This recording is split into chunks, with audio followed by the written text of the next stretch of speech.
हे दोस्तों नमस्कार। एक बार फिर से स्वागत है आपके अपने यूट्यूब चैनल देव जी के ट्रिक्स में। तो दोस्तों हम लोग यहाँ पर हमेशा की तरह हिंदी का फुल टेस्ट लगाएंगे। क्लास आपकी डेली आपको 8:30 बजे से यहाँ पर क्लास होती है, तो 8:30 बजे से क्लास ले सकते हैं। और काफ़ी बच्चों के कमेंट आते हैं कि सर ये जो हिंदी होती है, ये जो आप पढ़ा रहे हैं, ये किस एग्जाम के लिए है। तो आपको बता दें, आप किसी भी प्रकार की तैयारी कर रहे हैं, ठीक है, जिसमें हिंदी आती है वो हिंदी आपको यहाँ पर पढ़ा रहे हैं। किसी एग्जाम में प्रश्नों की संख्या ज़्यादा होती है, किसी एग्जाम में प्रश्नों की संख्या कम होती है। और जो स्पेशल एग्जाम होते हैं उसके हम स्पेशल वीडियो बना देते हैं। जैसे आरओ में होता है, यूपीपीसीएस में होता है, वहाँ पर सिर्फ आपके 5 से 6 टॉपिक पूछे जाते हैं, तो उनके स्पेशल वीडियो बना देते हैं। ठीक है, तो आप डेली का डेली लगाते रहिए। एक बार एग्जाम में बैठेंगे तो दोबारा इस चैनल का नाम याद करेंगे कि नहीं, इस चैनल से सिर्फ हमको 15 दिन जुड़े हुए हैं और कहीं ना कहीं हमको प्रॉफिट मिला है। और जो लोग इससे जुड़े हैं लगातार, उनको प्रॉफिट जरूर मिल रही होगी। चलिए स्टार्ट करते हैं। गुड इवनिंग सभी को, गुड इवनिंग। चलिए यहाँ पर आपका प्रश्न दिया गया है कि मनोरथ का संधि विच्छेद होगा। मनोरथ का संधि विच्छेद क्या होगा? तो हमने आपको एक पॉइंट बताया था कि जो विसर्ग संधि होती है, विसर्ग संधि में ओ की मात्रा को हटाएंगे तो आपका विसर्ग लग जाएगा। ठीक है, तो यहाँ पर ओ की मात्रा हटाएंगे तो विसर्ग लग के आपका प्लस बनेगा और बनेगा मनः धन रथ बनेगा। तो जिसका जवाब फर्स्ट आ रहा है, बिल्कुल सही जवाब आ रहा है, मनः धन रथ हो जाएगा। ठीक है, चलिए अगले प्रश्न की ओर बढ़ते हैं। प्रश्न आपसे अगला पूछा गया है, विद्यार्थी का यहाँ पर बताना है। विद्यार्थी को यहाँ पर कह सकते हैं किस प्रकार की संधि है? विद्यार्थी अर्थात विद्या धन अर्थी क्या बनता है? इसका विद्या धन अर्थी बनता है। अर्थात यहाँ पर बड़ा आ और आपका छोटा होता है। और ये चीज आपको कहाँ पे मिलता है? तो ऑप्शन राइट आपका हो जाएगा यहाँ पर कौन सा? ऑप्शन आपका सी हो जाएगा। दीर्घ स्वर संधि का उदाहरण है विद्यार्थी। याद रहेगा ना? चलिए अगला प्रश्न आपसे पूछा गया है, कह रहा आपसे दिग्भ्रम का उदाहरण है। दिग्भ्रम, याद रखिए दिग्भ्रम। और दिग्भ्रम मतलब कह सकते हैं, अगर इसे हम लोग संधि में तोड़ेंगे तो ये आपका दिक धन भ्रम हो जाएगा।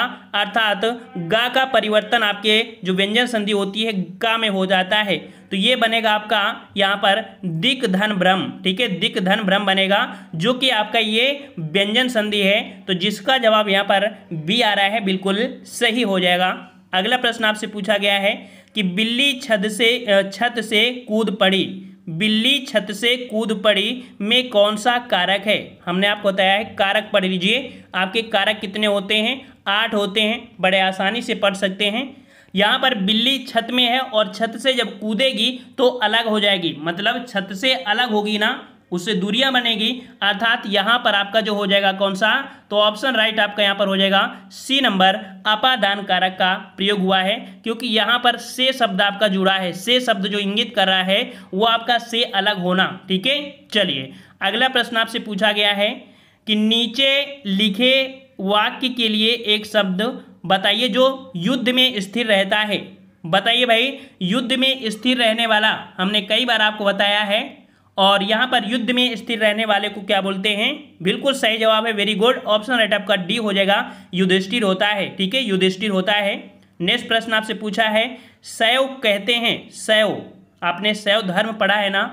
शैव धर्म पढ़ा है, चाहे आप जीके में पढ़े हो, लेकिन पढ़ा है आपने। तो शैव धर्म जो कि सबसे पुराना या कह सकते हैं सनातन धर्म बोलते हैं। यहाँ पर आपका जो जवाब हो जाएगा कौन सा? तो 6 का ऑप्शन राइट आपका जवाब यहाँ पर आपका सी हो जाएगा। जो शिव की उपासना करते हैं उन्हें हम लोग शैव धर्म कहते हैं। ठीक है, चलिए और अगर पूछे कि सबसे पुराना धर्म कौन है, तो आपका सनातन धर्म होता है। याद रखिएगा, सनातन धर्म। ठीक है, चलिए अगला प्रश्न पूछा गया है, श्याम धीरे धीरे चलता है। श्याम धीरे धीरे चलता है, यहाँ पर बताना है कि धीरे धीरे जो शब्द है ये क्या है। हमने कई बार आपको बताया है धीरे धीरे। तो देखो धीरे धीरे जो आपका है वो आपकी क्या है यहाँ पर? तो ऑप्शन राइट आपका हो जाएगा यहाँ पर बी नंबर, क्रिया विशेषण हो जाएगा। क्या हो जाएगा? धीरे धीरे शब्द जो आपका है क्रिया विशेषण। और कोई भी शब्द जो दुरुक्ति वाले वर्ड होते हैं, जैसे आपने धीरे लिखा, धीरे और ऐसे लगा देते हैं, तो ऐसे वाले वर्ड होते हैं वो आपकी क्रिया विशेषण में ही आते हैं। याद रखिएगा, जैसे खाते खाते, चलते चलते। ठीक है, चलिए अगला प्रश्न पूछा गया है कि निम्नलिखित शब्दों में वर्तनी के अनुसार शुद्ध शब्द का चयन करें। यहां पर शुद्ध शब्द पूछा है आनुषंगिक, और आनुषंगिक होता है या आनुषंगिक होता है, बिल्कुल सही जवाब आना चाहिए और काफी लोगों के जवाब आ रहे हैं और जवाब यहां पर आपका सही हो जाएगा ऑप्शन राइट। यहां पर फर्स्ट हो जाएगा, देखिए जवाब जिसका फर्स्ट आ रहा है उसी का सही होगा।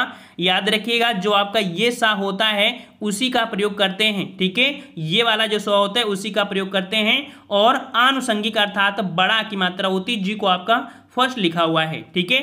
अगला प्रश्न आपसे पूछा गया है कि निम्नलिखित शब्दों में वर्तनी के अनुसार शुद्ध शब्द आपका कौन सा है। यहां पर दिया है अंत्याक्षरी, हम क्या बोलते हैं, अंताक्षरी नहीं बोलते हैं, अंत्याक्षरी बोलते हैं, अर्थात यह शब्द निकल के आ रहा होगा। तो यहां पर जवाब हो जाएगा ऑप्शन राइट। कौन सा? ऑप्शन राइट आपका यहां पर जिसका बी आ रहा है बिल्कुल सही है, अंत्याक्षरी इस प्रकार से लिखते हैं, ठीक है। चलिए अगला प्रश्न दिया गया है कि निम्नलिखित शब्दों में वर्तनी के अनुसार शुद्ध शब्द आपका कौन सा है। यहां पर सुषमा की बात करें तो सुषमा किस प्रकार से लिखते हैं, बिल्कुल इजी होता है। अगर आप डेली का डेली रिवीजन करते रहते हैं, टेस्ट लगाते रहते हैं, तो हिंदी आपको उठाकर देखना नहीं पड़ेगा। लेकिन यहाँ पर कभी कभी पढ़ेंगे तो थोड़ा सा दिक्कतें हो सकती हैं, लेकिन एग्जाम के पहले अगर आप तैयारी पूरी कर लेंगे तो एग्जाम के समय आप हिंदी के साथ साथ जीके की बेहतरीन तैयारी कर सकते हैं, ठीक है। तो यहाँ पर सुषमा, जो सुषमा लिखा जाता है वो आपका जो जवाब है सबका सही है, बिल्कुल सही जवाब है, वेरी गुड। ऑप्शन आपका यहाँ पर थर्ड हो जाएगा। अगला प्रश्न पूछा गया है कि नीचे दिए गए कुछ आपके यहाँ पर शब्द हैं जिसमें से आपको बताना है प्रत्यय, ठीक है। प्रत्यय और प्रत्यय जो होते हैं वो आपके शब्द के बाद में होते हैं। तो यहाँ पर जो आपका घुमक्कड़, घुमक्कड़ दिया है ना, तो यहाँ पर कह सकते हैं जो आपका घूमना और इसके बाद अक्कड़, अर्थात यहाँ पर जो आपका जवाब हो जाएगा कौन सा, ऑप्शन आपका डी हो जाएगा। अक्कड़ शब्द जो है ये आपके यहाँ पर प्रयोग हुआ है प्रत्यय, ठीक है। चलिए अगला प्रश्न पूछा गया है कि नीचे कुछ शब्द दिए गए हैं, प्रत्येक शब्द में प्रयुक्त प्रत्यय विकल्पों में से चुनिए। यहाँ पर डिबिया दिया है और अगर आपने पेपर दिया हो लोअर पीसीएस का तो ये प्रश्न आपका पूछा गया था।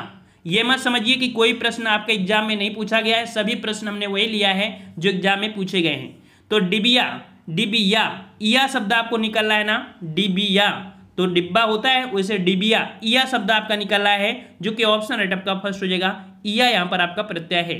अगला प्रश्न दिया गया है नीचे कुछ शब्द दिए गए हैं, प्रत्येक शब्द में प्रयुक्त प्रत्यय विकल्पों में सुनिए। भिक्षुक दिया है, भिक्षुक, भिक्षुक में बताना है किस प्रकार का प्रत्यय का प्रयोग हुआ है, भिक्षुक, उक आपका हुआ है ना, बिल्कुल सही जवाब आ रहे हैं, ऑप्शन आपका बी हो जाएगा, उक प्रत्यय आपका जुड़ा हुआ है।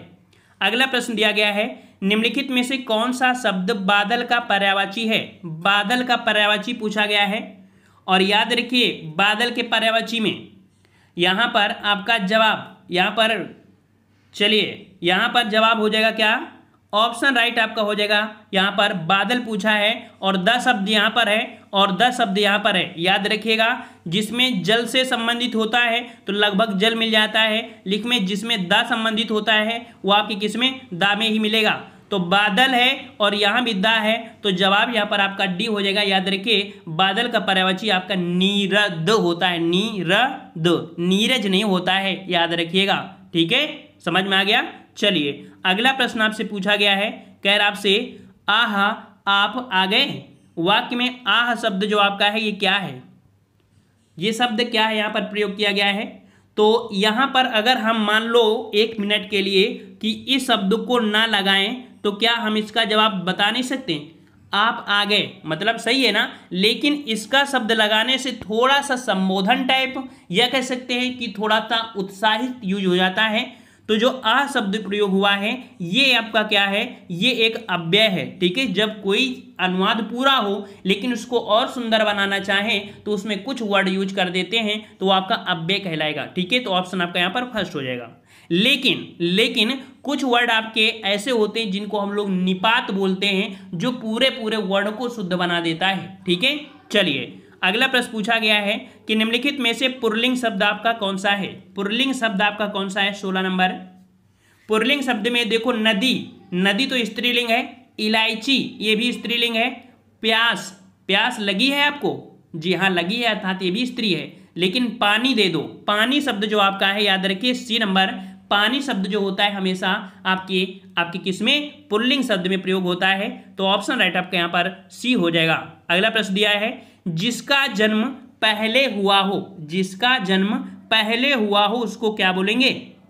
जिसका जन्म पहले हुआ हो, इसका मतलब है कि वो बड़ा होगा, और बड़ा होगा तो अग्रज कहलाएगा।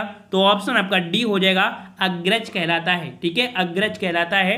और जो छोटा होता है उसको हम लोग अनुज बोल देते हैं। ठीक है, चलिए अगला प्रश्न पूछा गया है, वर्तनी के अनुसार शब्द का शुद्ध रूप बताइए। यहां पर दिया है पुरस्कार।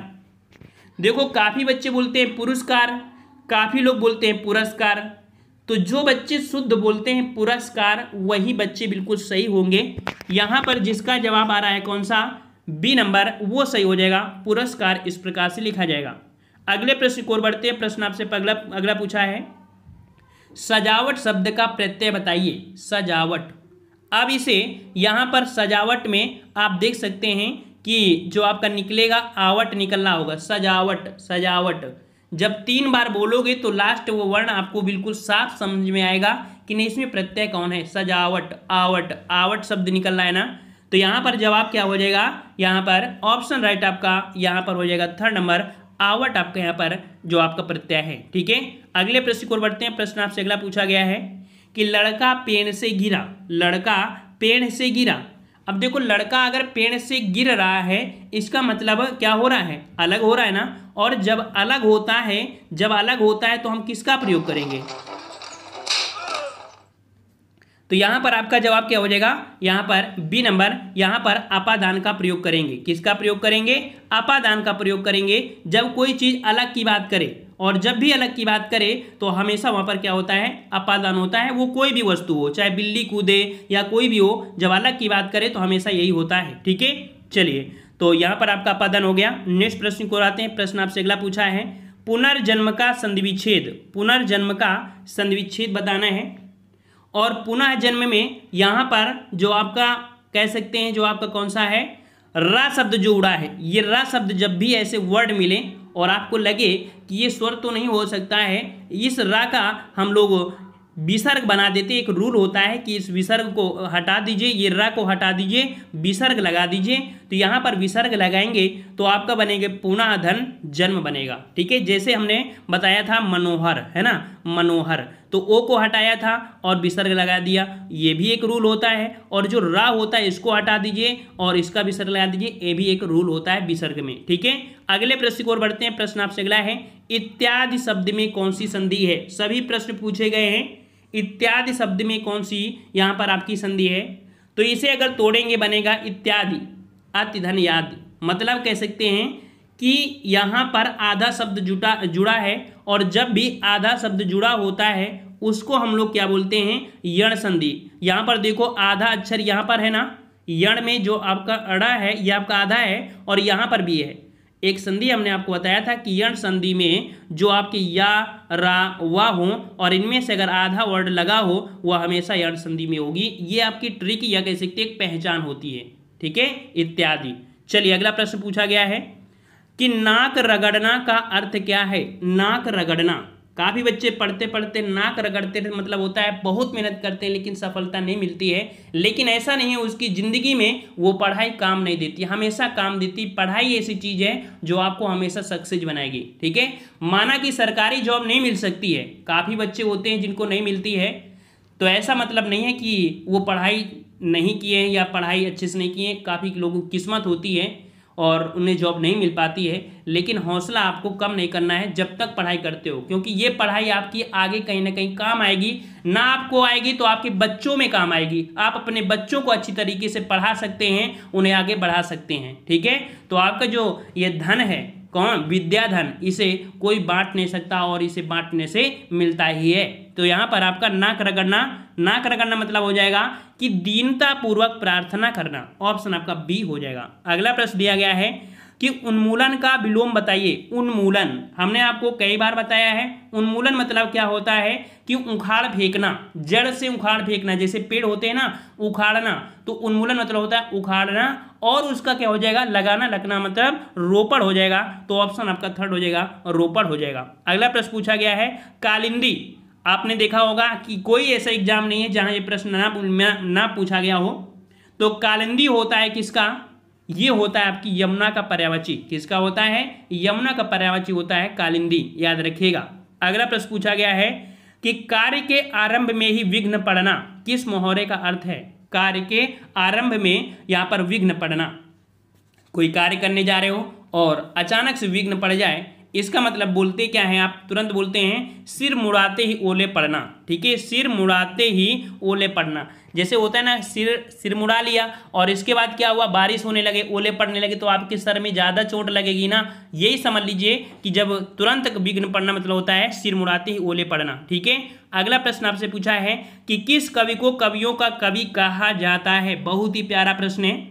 और किस कवि को कवियों का कवि कहते हैं? तो जवाब यहाँ सभी का आना चाहिए और बिल्कुल सही जवाब है ऑप्शन राइट आपका यहाँ पर हो जाएगा शमशेर बहादुर सिंह। ठीक है, शमशेर बहादुर सिंह को कवियों का कवि कहा जाता है, याद रखिएगा।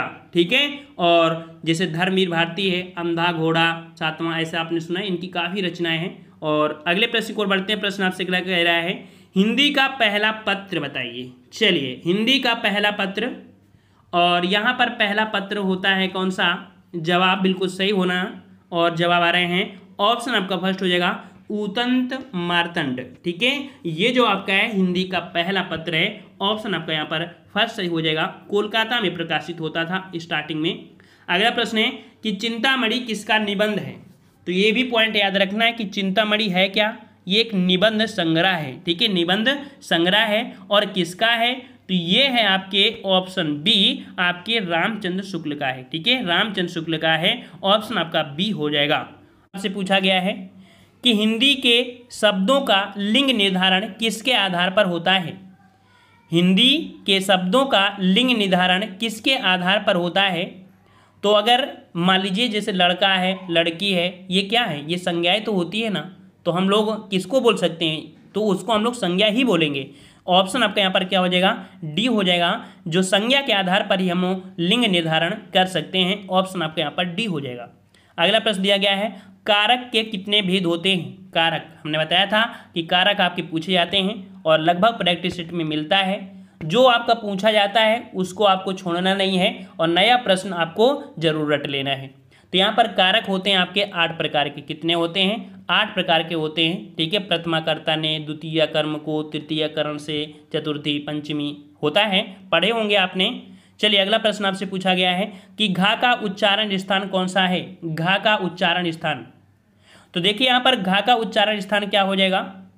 यहाँ पर जवाब बताना है घा का उच्चारण, अर्थात जैसे आपका का वर्ग होता है, खा वर्ग होता है, तो इसमें जो वायु होती है वो आपके कंठ से होकर निकलती है, इसे हम लोग कंठ वर्ण बोलते हैं। ठीक है, कंठ वर्ण में। और मूर्धा वाला होता है जो आपका टा वर्ग होता है, इसे मूर्धा वर्ग बोलते हैं, जिसमें से बोलने पर जो आपकी सांस होती है वो अंदर ही अंदर रह जाती है ना। और तालु की बात करें, तालु, जब आपकी जीभ आपके तालु की स्पर्श करती है वो आपका चा वर्ग होता है।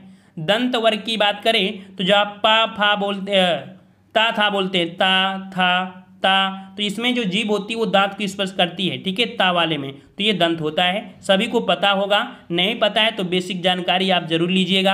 अगला प्रश्न है शुद्ध वर्तनी का चयन करें। शुद्ध वर्तनी आपसे पूछा गया अस्पृश्यता, और यहाँ पर 14 में जवाब हो जाएगा कौन सा? ऑप्शन राइट आपका यहाँ पर क्या हो जाएगा? ऑप्शन यहाँ पर जो डी है ये आपका सही हो जाएगा, ये वाला सही होगा। काफ़ी बच्चे यहाँ पर गलत जवाब दे रहे हैं, याद रखिए डी नंबर आपका होगा अस्पष्टता। आपने संविधान में पढ़ा होगा कि आर्टिकल जो आपका 17 है वो अस्पष्टता का सिद्धांत, अर्थात कह सकते हैं छुआछूत जो है वो आपका कह सकते हैं कि एक मौलिक अधिकार में होता है, कोई एक दूसरे से छुआछूत का भेदभाव नहीं रखेगा। जो आपके भाग 3 में आपका मौलिक अधिकार है वहाँ पर ऐसा शब्द आपको देखने को मिलता है। चलिए, अगला प्रश्न आपका दिया है कवि का स्त्रीलिंग। कवि का स्त्रीलिंग पूछा है आपसे। देखिए, कवि का स्त्रीलिंग पूछा है, तो कवि का स्त्रीलिंग क्या हो जाएगा? कवित्री होता है। और ये हमेशा प्रश्न पूछा जाता है शुद्धवर्तनी में कि कवित्री किस प्रकार से लिखते हैं, तो ये इसी प्रकार से लिखा जाता है कवित्री। ऑप्शन आपका फर्स्ट हो जाएगा। नेक्स्ट प्रश्न आपका है तरणी का पर्यायवाची शब्द। देखिए यहाँ पर दिया गया है आपका क्या? तरणी। एक होता है तरणी, यहाँ पर तरणी है, और तरणी होता है आपकी सूर्य का पर्यायवाची। याद रखिए, नदी मत लगा दीजिएगा, ये तरणी है, ये आपके सूर्य का पर्यायवाची होता है। ऑप्शन आपका यहाँ पर सी हो जाएगा, सूर्य। अगला प्रश्न दिया गया है मीन का पर्यायवाची, मीन का पर्यायवाची, और यहाँ पर आप लगा सकते हैं, बिल्कुल सही होगा। मीन का पर्यायवाची आपका मछली या कह सकते हैं आपका मत्स्य होता है। क्या होता है? मत्स्य होता है। तो ऑप्शन आपका यहाँ पर डी हो जाएगा। जिसका जिसका जवाब यहाँ पर आ रहा है कौन सा? डी बिल्कुल सही हो जाएगा। ठीक है, विभावरी मत लगा दीजिए, वो रात्रि का होता है। ठीक है, और अगले प्रश्न की ओर बढ़ते हैं। प्रश्न आपसे यहाँ पर अगला पूछा गया है, कह रहा आपसे कि दिए हुए शब्दों में भिन्न अर्थ वाला शब्द बताइए। दिए हुए शब्दों में भिन्न अर्थ आपको बताना है, और यहाँ पर भिन्न अर्थ कौन सा है? दिया है आत्मजा, भार्या, और इसके बाद दिया है आपका कौन सा? नंदिनी और कन्या। तो यहाँ पर आपका जो जवाब हो जाएगा कौन सा? कौन सा सही है? तो यहाँ पर देखिए, जो आपका दिया है भार्या, भार्या, तो भार्या जो होता है वो आपका पत्नी होता है। ठीक है, भार्या मतलब पत्नी होता है। आत्मजा, नंदिनी, कन्या, ये पुत्री के होते हैं पर्याय।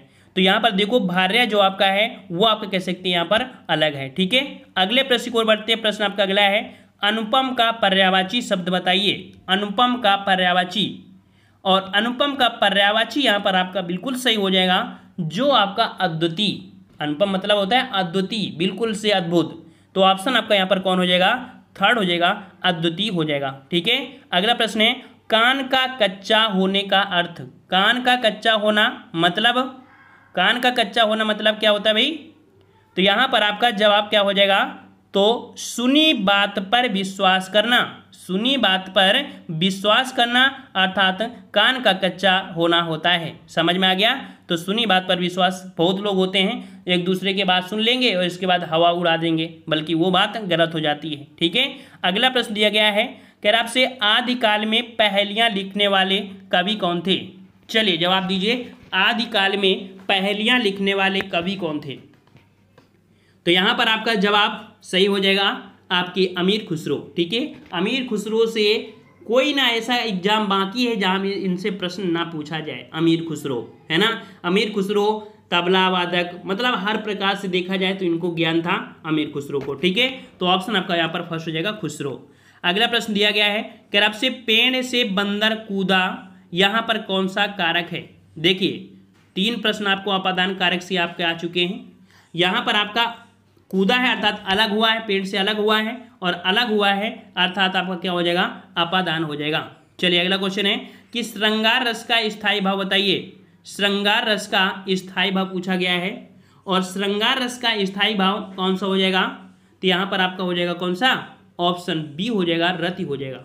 श्रृंगार रस को ही हम लोग सर्वश्रेष्ठ रस कहा जाता है। ठीक है, रति को। ठीक है, चलिए अगला प्रश्न आपसे पूछा गया है, यहाँ पर कह रहा है निम्नलिखित में से तद्भव शब्द बताइए। तद्भव शब्द आपसे पूछा है, और तद्भव शब्द की अगर बात करें तो यहाँ पर आप देख सकते हैं कि भ्रमर तो हो नहीं सकता, अग्नि भी नहीं होगा, मस्तक भी नहीं होगा। जो मछली है, मछली, ये यहाँ पर आपका तद्भव है, और जैसे मीन हो गया या मत्स्य हो गया, ये यहाँ पर मत्स्य शब्द इसका आपका तत्सम होता है। ठीक है, अगला प्रश्न दिया गया है कि चौपाई छंद के प्रत्येक चरण में कितनी मात्राएं होती हैं? चौपाई, अभी जो जूनियर असिस्टेंट का एग्जाम हुआ था तो यही बिल्कुल इसी प्रकार से क्वेश्चन आपका पूछा गया था, बिल्कुल सिंपल। मतलब कि देखा जाए तो छंद से जो प्रश्न बनते हैं बिल्कुल सिंपल बनते हैं, बहुत कठिन नहीं बनते हैं। तो चौपाई छंद के प्रत्येक चरण में जो मात्राएं होती हैं वो आखिर कितनी होती हैं? तो जवाब यहाँ पर आपका हो जाएगा कौन सा? डी नंबर, 16 मात्राएं होती हैं। याद रखिए, चौपाई जो एक सम मात्रिक छंद है, ये भी क्वेश्चन बनता है कि किस प्रकार का? तो सम मतलब होता है कि 4 चरण होते हैं और चारों चरण में 16 मात्राएं होती हैं, तो 16 क्या हो गया? सम हो गया। ऑप्शन आपका डी हो जाएगा। अगला प्रश्न है, कह रहा आपसे तेरी बरछी ने खलन के पंक्ति में कौन सा यहाँ पर अलंकार होगा? देख लीजिए, जो आपका अलंकार पूछा है, और अलंकार में कुछ वर्ड आपको दिख रहे होंगे।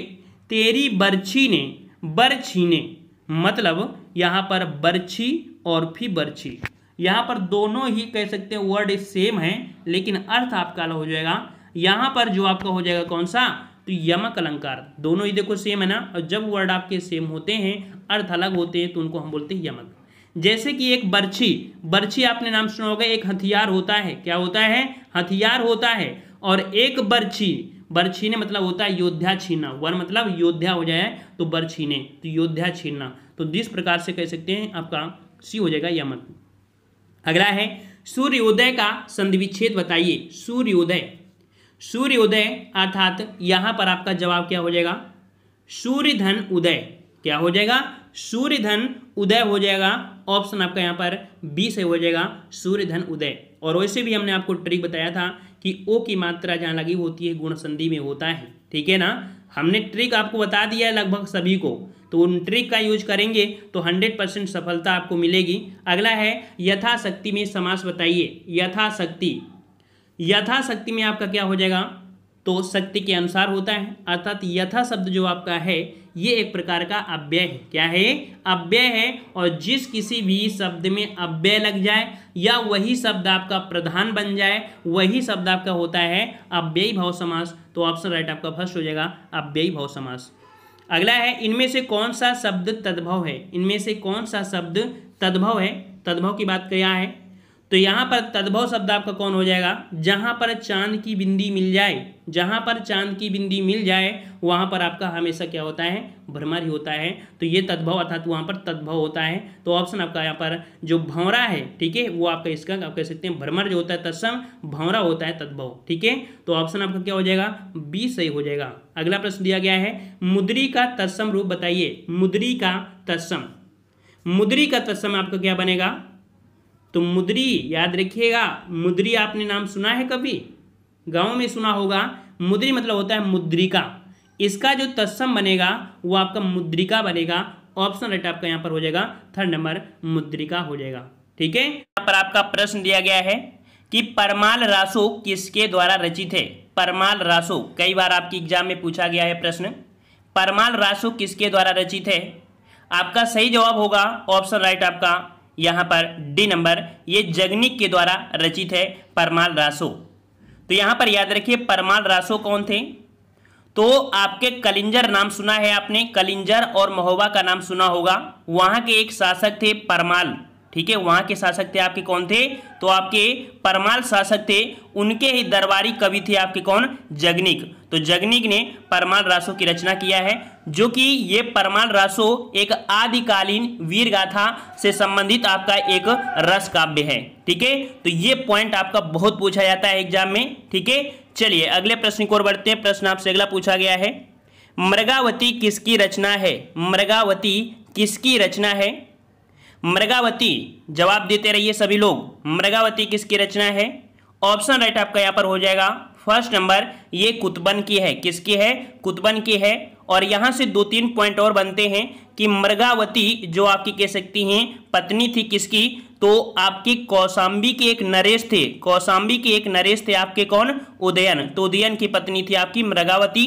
और एक पॉइंट और पूछ लेता है कि उदयन किसके समकालीन थे, तो उदयन भगवान बुद्ध के समकालीन थे आपके उदयन, ठीक है। मृगावती से काफी अच्छे पॉइंट और बनते हैं। एक कहानी इनसे है कि मृगावती जब प्रेग्नेंट थी तो इन्होंने कहा था कि हमें रक्त में नहाना है। किसमें, रक्त में नहाना है। तो राजा ने आदेश दिया और लाल रंग के कह सकते हैं कि मतलब लाल रंग भर दिया था और उसी में ये डुबा दिया गया, ये नहा लिए। और जैसे ये बाहर निकलती हैं तो एक कह सकते हैं बड़ा सा पक्षी कह सकते हैं चील आता है, उठा ले जाता है उन्हें रक्त समझकर।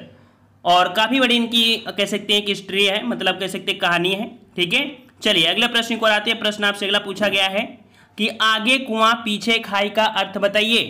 आगे कुआं पीछे खाई का अर्थ बताना है, अर्थात आगे जाओगे तो भी दिक्कत है, पीछे जाते हैं तो भी दिक्कत है, अर्थात दोनों ओर ही मुसीबत होना, ठीक है। ऑप्शन राइट आपका हो जाएगा ए नंबर। अगला प्रश्न आपका दिया गया है कि रामचरितमानस की भाषा क्या है। रामचरितमानस की भाषा क्या है, कई बार हमने आपको यह प्रश्न बताया है। तो जवाब यहाँ पर आपके जिसके आ रहे हैं यहाँ पर डी नंबर, उसी का जवाब बिल्कुल सही हो जाएगा। अवधी भाषा, ठीक है, किस भाषा में है, अवधी भाषा में है। यहाँ से एक पॉइंट और बनता है कि रामचरितमानस को हम लोग तुलसी रामायण भी कहते हैं। क्या बोलते हैं इसे, तुलसी रामायण भी इसे कहते हैं और तुलसीकृत रामायण भी कहा जाता है। हिंदुओं का ये क्या है, एक पवित्र ग्रंथ भी है। 2 पॉइंट और भी पूछे जाते हैं, कौन से, कि सबसे बड़ा कांड कौन है। आपने नाम सुना है कि रामचरितमानस में 7 कांड हैं, इनमें से सबसे छोटा और सबसे बड़ा कांड कौन सा है, तो सबसे छोटा कांड की बात करें तो किष्किंधा कांड होता है, और सबसे बड़ा कांड की बात करें तो बाल कांड होता है। ये दोनों ही पॉइंट आप कॉपी में नोट कर लीजिए, ठीक है। चलिए अगले प्रश्न को आते हैं। प्रश्न आपसे अगला है, उत्कर्ष शब्द का विलोम बताइए। उत्कर्ष शब्द का विलोम आपको बताना है, और उत्कर्ष का विलोम आपका बनता है अपकर्ष। क्या बनता है साथियों? अपकर्ष बनता है। वहीं पर पतन की बात करें तो पतन का विलोम आपका उत्थान बनता है, ठीक है। और इसमें आप हटा दीजिए तो इसका आंसर बन जाएगा। वहीं पर विकर्ष, विकर्ष का जो विलोम बनता है वो आपका आकर्ष बनता है, ठीक है। क्या बनता है? आकर्ष बनता है। इस प्रकार से ये आपका प्रश्न कंप्लीट होता है। नेक्स्ट प्रश्न को आते हैं। प्रश्न आपसे कह रहा है, आनंद कादंबनी के संपादक कौन थे? आनंद कादंबनी के संपादक कौन थे? यहाँ पर 16 का जवाब देना है, और 16 का जवाब हो जाएगा ऑप्शन राइट यहाँ पर बद्री नारायण चौधरी प्रेमघन। ऑप्शन आपका यहाँ पर सी से हो जाएगा कि बद्री नारायण चौधरी प्रेमघन ये कह सकते थे। और कुछ पॉइंट और भी होते हैं कि ये जो पत्रिका थी एक साहित्यिक पत्रिका थी, जो कि भारतीय युग की पत्रिका थी। इसका प्रकाशन 1881 ईस्वी में मिर्जापुर से आरंभ हुआ था, ठीक है, याद रखेंगे। चलिए अगला प्रश्न दिया गया है, नई कविता पत्रिका का प्रकाशन कहाँ से आरंभ हुआ? नई कविता, और नई कविता पत्रिका का जो प्रकाशन हुआ ये कह सकते हैं आपकी इलाहाबाद से हुआ था। ऑप्शन आपका डी हो जाएगा इलाहाबाद से। और ये जो पत्रिका थी ये आपकी अर्धवार्षिकी पत्रिका आपकी थी, ठीक है, अर्धवार्षिक पत्रिका थी। ये पॉइंट आपको नोट कर लेना है। अगले प्रश्न को बढ़ते हैं। प्रश्न आपसे अगला पूछा है, अयोग्यवाह कहा जाता है। अयोग्यवाह किसे कहते हैं? चलिए अयोग्यवाह हमने कई बार आपको बताया है। अयोग्यवाह तो अयोग्यवाह वो होते हैं जिनका हम लोग ना ही स्वर में रखते हैं इनको, ना ही व्यंजन में। मतलब इनकी गिनती ना हम स्वर में करते हैं ना ही व्यंजन में करते हैं, लेकिन लिखने में प्रयोग जरूर करते हैं। ये आपके जो होते हैं उन्हें हम लोग बोलते हैं कौन से? तो यहाँ पर आपका जो दिया गया है विसर्ग, ठीक है, विसर्ग आपका है। तो ये कह सकते हैं आपका अयोग्यवाह कहा जाते हैं। दो होते हैं आपके अयोग्यवाह, कौन आपके? तो एक होता है अंक और एक होता है आपका आहा। जो अंक होता है इसे हम लोग अनुस्वार बोलते हैं, और जो आहा होता है इसे हम लोग विसर्ग बोलते हैं। ये पॉइंट आपको याद रखना है कि ये ना ही स्वर होते हैं ना ही आपके व्यंजन होते हैं। अगले प्रश्न की ओर बढ़ते हैं। काफी अच्छा प्रश्न आपका है कि वाचन के समय पुस्तक की आंखों से दूरी होनी चाहिए। वाचन के समय पुस्तक की आंखों से दूरी होनी चाहिए, आपने पढ़ा होगा 25 सेंटीमीटर, है ना। तो ऑप्शन के अनुसार अगर आप देख ले रहे हैं तो जवाब यहाँ पर जिसका आ रहा है कौन सा? थर्ड नंबर 12 इंच, ठीक है। कितनी होनी चाहिए? 12 इंच होनी चाहिए। आपने पटरी देखा है ना, 12 इंच वाली पटरी वही होती है, ठीक है। तो अगले प्रश्न की ओर बढ़ते हैं। प्रश्न आपसे अगला पूछा है कि तोड़ने की होगे मठ और गढ़ सब किसकी पत्नी है, किसकी पंक्ति है? तोड़ने ही होंगे मठ और गढ़ सब, ये जो पंक्ति हो किसकी है? तो यहाँ पर 20 का जवाब क्या हो जाएगा? 20 का जवाब देना है आपको, और 20 का सही जवाब हो जाएगा ऑप्शन राइट आपका यहाँ पर कौन सा? B number. ये जो पंक्ति है ये आपकी किसकी है? आपकी मुक्तिबोध की है। किसकी है पंक्ति? तो आपकी मुक्तिबोध की है। ये आपको पॉइंट याद रखना है, ठीक है। चलिए अगले प्रश्न की ओर बढ़ते हैं। प्रश्न आपसे अगला पूछा गया है, कह रहा आपसे बुढ़ापा में कौन सी संज्ञा है? चलिए बुढ़ापा में कौन सी संज्ञा है? और जवाब बिल्कुल सभी का सही आना चाहिए। बुढ़ापा अर्थात ये भाव को प्रतीत कर रहा है।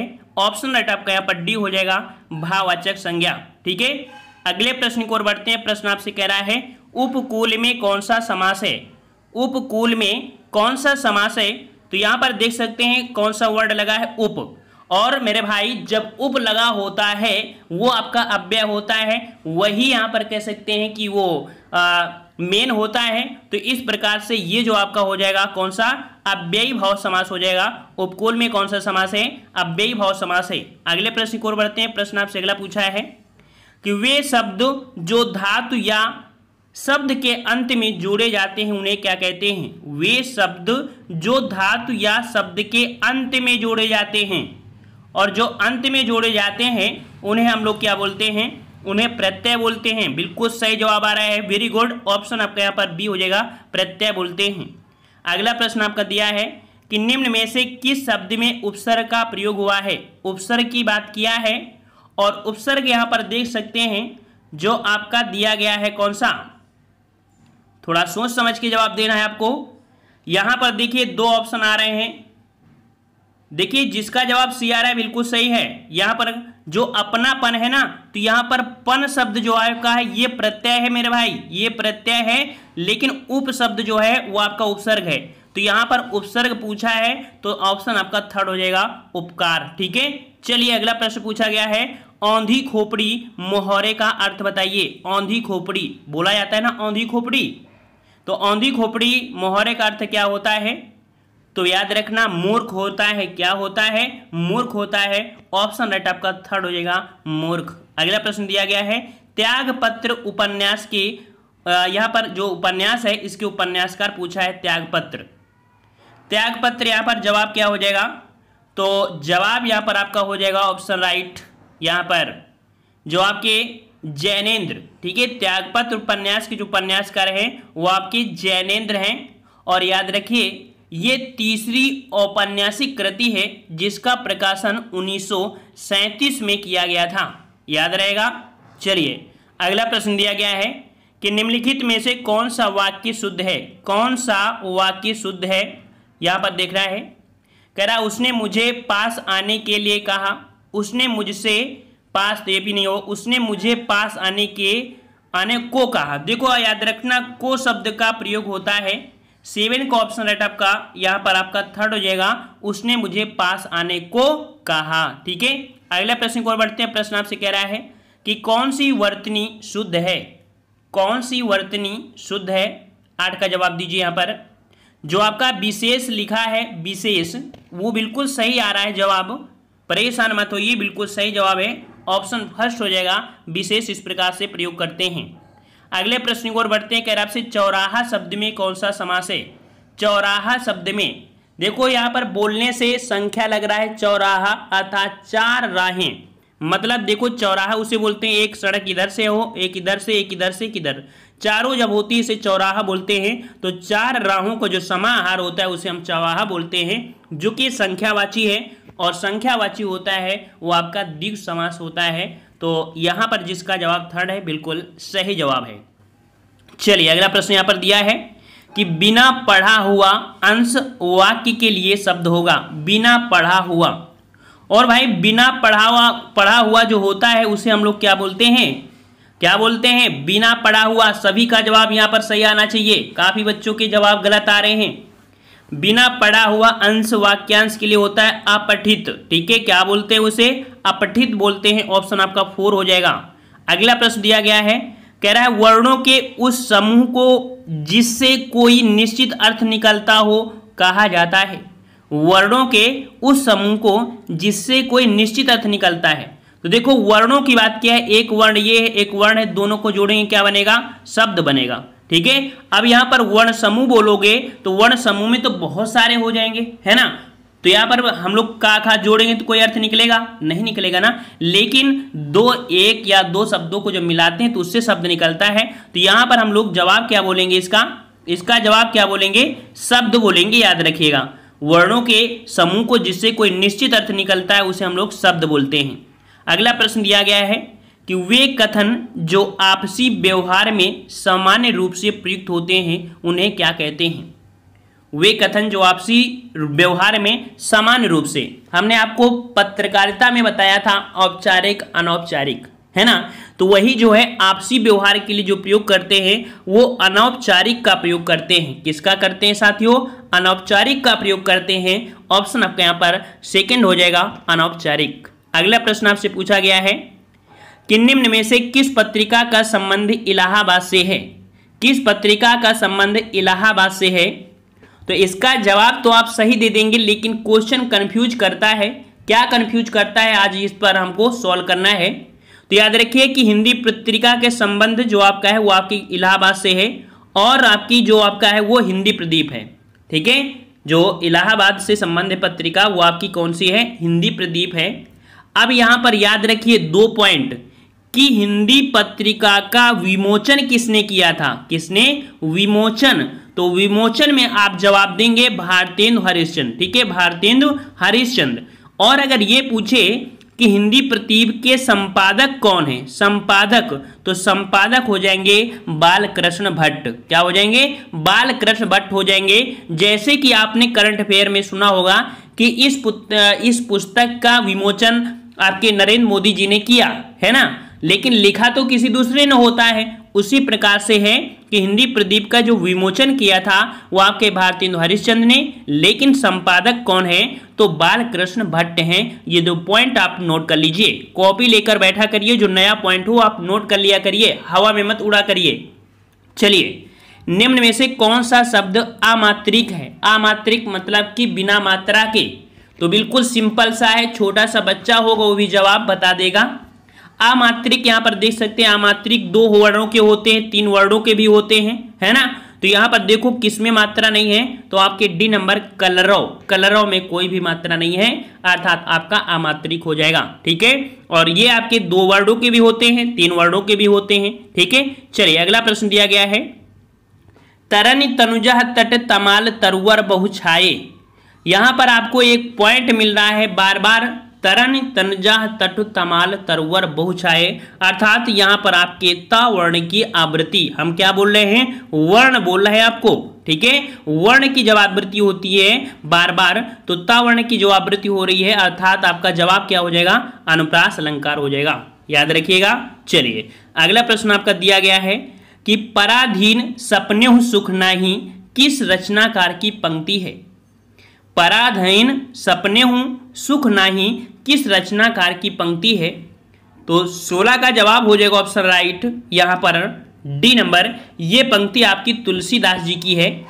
इन्होंने कहा है इस पत्रिका के माध्यम से कि जो व्यक्ति स्वाधीन नहीं है वह स्वजनों में भी सुख प्राप्त नहीं कर सकता, लेकिन पराधीन वास्तव में अत्यंत कष्टदायक होता है, ये पंक्तियों में इन्होंने कहा है। अगला प्रश्न आपका दिया गया है कि वह थोड़ा बीमार है, इस वाक्य में कौन सा क्रिया विशेषण है? यहाँ पर कौन सा क्रिया विशेषण है? थोड़ा शब्द में आपने प्रैक्टिस सेट कई लगाए होंगे और हमने आपको पढ़ाया भी होगा, जवाब बिल्कुल सही देंगे आप लोग। उम्मीद आपसे यही है कि आप लोग डेली का डेली कुछ नया सीखें।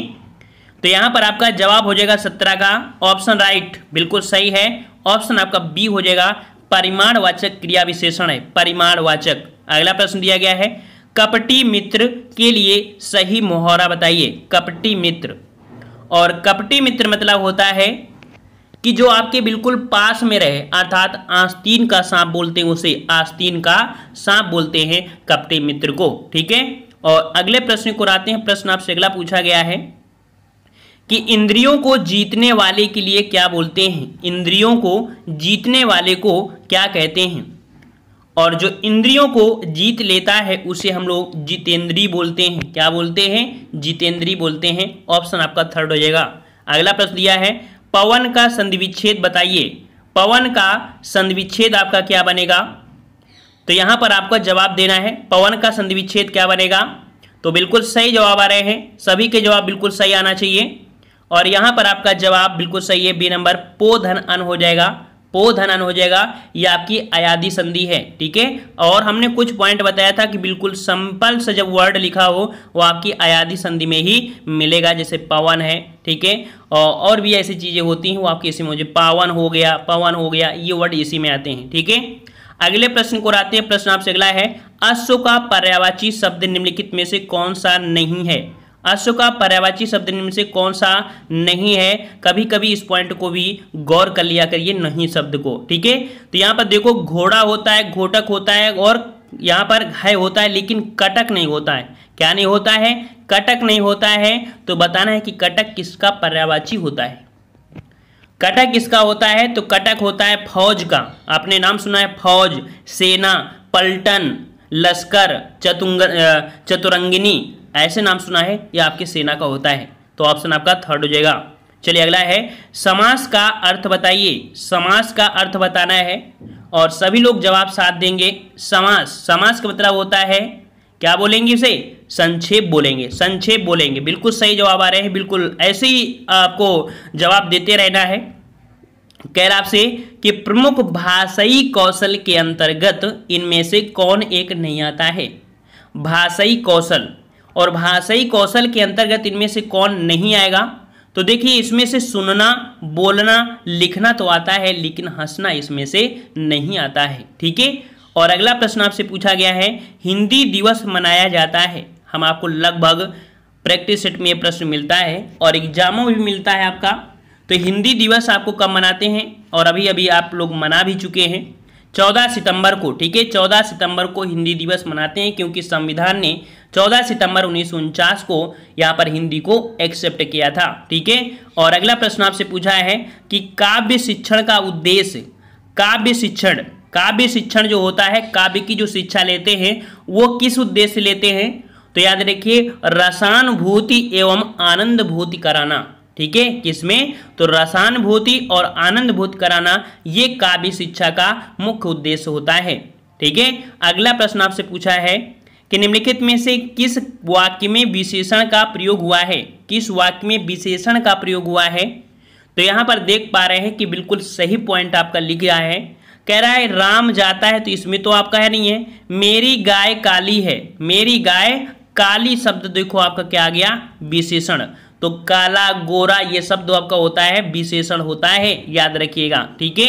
अगला प्रश्न आपसे पूछा गया है कि निम्नलिखित शब्द में अधिकरण कारक का प्रयोग हुआ है। अधिकरण और कारक हमने आपको बताया है कि पढ़ लीजिए अधिकरण। तो यहाँ पर आपका अधिकरण कारक जो प्रयोग हुआ है वो आपका है अधिकरण में पर होता है। तो यहाँ पर दिया है वाहनारूढ़, वाहन में रूढ़, वाहन में रूढ़, अर्थात ऑप्शन आपका यहाँ पर फर्स्ट यहाँ पर सही हो जाएगा। ठीक है। अगला प्रश्न आपका दिया गया है कि किस रस को रसराज कहा जाता है। किस रस को रसराज कहा जाता है। और रसराज की बात करें तो यहाँ पर सर्वश्रेष्ठ रस जो होता है वो आपका श्रृंगार रस होता है। कौन सा, श्रृंगार रस को रसराज की संज्ञा दी गई है। ठीक है, रसों का राजा इसे ही कहा जाता है। अगला प्रश्न यहाँ पर दिया है कि घनानंद को किस युग का कवि माना जाता है। घनानंद, और ये भी प्रश्न आपका बहुत बार पूछा गया है कि घनानंद जो आपके हैं वो किस युग के कवि हैं। यहाँ पर आपका जवाब हो जाएगा ऑप्शन राइट आपका डी, ये आपके रीत काल के कवि हैं। कौन से युग के हैं, तो रीत काल के कवि हैं घनानंद। अगला प्रश्न आपसे पूछा है कि निम्नलिखित में से शुद्धवर्तनी वाला शब्द, शुद्धवर्तनी की अगर बात करें आशीर्वाद, तो आशीर्वाद जो लिखा जाएगा किस प्रकार से, तो आशीर्वाद आपका जो लिखा जाएगा किस प्रकार से, तो आशीर्वाद इस प्रकार से लिखा जाएगा, फर्स्ट नंबर आपका सही हो जाएगा। ठीक है। अगले प्रश्न की ओर बढ़ते हैं। प्रश्न आपसे कह रहा है कि को से किस कारक चिन्ह का बोध होता है। को, यहाँ पर देखो को का प्रयोग जो होता है वो किस में होता है। तो आपने प्रथमा कर्ता ने, द्वितीय करण से, है ना, तृतीय कर्म, अर्थात यहाँ पर कर्म। ठीक है, को शब्द आपका कर्म कारक में मिलता है। ठीक है, ऑप्शन आपका बी हो जाएगा। अगला प्रश्न है कि पुनर्जन्म शब्द का सही विच्छेद, पुनर्जन्म, और पुनर्जन्म शायद आपको पहले भी वीडियो मिल चुका है। रा को हटाएंगे और विसर्ग लगा के प्लस लगा के आंसर बता देंगे। यहाँ पर पुनर्जन्म आपका क्या हो जाएगा, पुनः जन्म होता है। कौन सा, ऑप्शन थर्ड, पुनः जन्म हो जाएगा। चलिए अगला प्रश्न पूछा गया है कि शोक किस रस का स्थायी भाव है। शोक किस रस का स्थायी भाव है, और शोक यहाँ पर आपका हो जाएगा कौन सा, बिल्कुल सही है, ऑप्शन आपका सेकंड, करुण रस का स्थायी भाव आपका शोक होता है। ठीक है। हास्य रस का स्थायी भाव हास होता है। ठीक है। वीर रस का स्थायी भाव उत्साह होता है। ठीक है। शांत रस का स्थायी भाव निर्वेद होता है। ये पॉइंट आपको याद रखना है, भूल मत जाना। सरल चीज को सोचो कि ये तो आती हैं, लेकिन फिर भी रिवीजन करना आपका कर्तव्य बनता है। ठीक है, कितना भी पढ़ लो वो कम है, ये समझिए। जब तक आपको जॉब नहीं मिलती है, जब तक आपको जॉब नहीं मिलती तो समझिए कि हम बिल्कुल से कमजोर हैं। लेकिन अपना मनोबल डाउन मत करिए। ठीक है, पढ़ते रहिए, आपको 100% सफलता मिलेगी। अपने मनोबल को बिल्कुल उज्जवल रखिए। तो दोहा में कितनी मात्राएं होती हैं, दोहा में कितनी मात्राएं होती हैं, तो दोहा में यहाँ पर कुल टोटल की बात कर दिया है। देखो घुमाने की बात किया है। यहाँ पर जो दोहा होता है वो विषम मात्रिक छंद होता है, 13 और 11 का पेयर होता है, और इनको जोड़ेंगे तो आपको बनेगा कितना, 24 बनेंगे। इस कारण से यहाँ पर आपका कौन सा हो जाएगा, डी नंबर, 24 मात्राएं होती हैं, याद रखिएगा। ठीक है। अगला प्रश्न दिया गया है कि जो अच्छे कुल में उत्पन्न हुआ हो, जो अच्छे कुल में उत्पन्न हुआ है उसे हम लोग क्या बोलेंगे? तो उसे हम लोग बोलते हैं कुलीन। क्या बोलते हैं? उसे कुलीन बोलते हैं। ऑप्शन आपका थर्ड हो जाएगा। अगला प्रश्न दिया गया है, दाता का स्त्रीलिंग बताइए। दाता का स्त्रीलिंग, तो यहाँ पर दाता का स्त्रीलिंग यहाँ पर याद रखिए त्रा बन जाता है, और त्रा में अगर मात्रा चढ़ा देंगे कौन सी आपकी यहाँ पर बड़ी की मात्रा, तो आपका बनेगा डी नंबर, दात्री यहाँ पर आपका बिल्कुल सही हो जाएगा। समझ में आ गया? चलिए अगला प्रश्न है, लड़का पेड़ से गिरा। देखिए लड़का अगर पेड़ से गिरता है तो ये बताना है कि उससे अलग होगा कि नहीं होगा, पेड़ से अलग होगा कि नहीं होगा, और अलग होता तो वहां पर से शब्द आपको मिल ही गया है, और से शब्द आपको होता है जो अलग में अपादान होता है, यह आपको पिछले वीडियो में भी देखने को मिला था। अगला है, पापी में कौन सा विशेषण है? पापी, पापी पाप अर्थात ये इसका गुण है, और गुण होता है उसे हम लोग गुणवाचक विशेषण बोलते हैं। ऑप्शन फर्स्ट हो जाएगा। अगला प्रश्न है, बीजक किसकी रचना है? बीजक किसकी रचना है? और बीजक जो आपकी रचना है वो आपकी किसकी है? जवाब दीजिए 19 नंबर का। और बीजक यहाँ पर आपका जवाब हो जाएगा ऑप्शन राइट आपका थर्ड, ये आपकी कबीरदास जी की रचना है, जिसमें साखी शबद रवैनी इसी के अंतर्गत आपकी हो जाती हैं। अगला प्रश्न आपका है, किसी बात का गूढ़ रहस्य जानने वाला। किसी बात का गूढ़ रहस्य जानने वाला के लिए हम लोग शब्द जो प्रयोग करते हैं वो क्या करते हैं? इसे हम लोग बोलते हैं जो किसी बात का गूढ़ रहस्य जानता है उसे हम लोग मर्मज्ञ, अर्थात जिसे ज्ञान होता है उसे मर्मज्ञ बोल देंगे। ठीक है, आज की वीडियो में इतना ही। धन्यवाद। जय हिंद, जय भारत।